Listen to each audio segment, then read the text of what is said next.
Care about what goes on your plate? You've probably wondered, is Dalia or quinoa the healthier choice?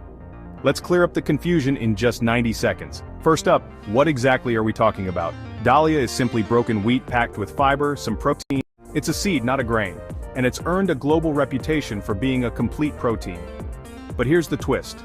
Both are nutrient-dense, and both have their perks. Dalia scores high on fiber, making it a digestive champion and a slow-release energy source. Great for keeping you full and your blood sugar stable. Quinoa, on the other hand, is all about the protein punch. It has all the essential amino acids rare for plant foods. Plus, it's gluten-free, so if that matters to you, quinoa's got your back. But don't throw out Dalia just yet. It's more affordable, super easy to cook, and totally customizable with veggies, spices, or even as a breakfast porridge.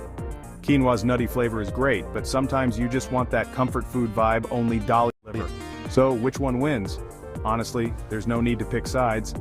Mix it up based on your needs. Want more fiber? Go Dalia. Need extra protein-free? Quinoa's your buddy. Bottom line, both are healthy, wholesome, and totally worthy of your next meal. So why not enjoy the best of both worlds? Like, share and subscribe for more myth-busting nutrition tips.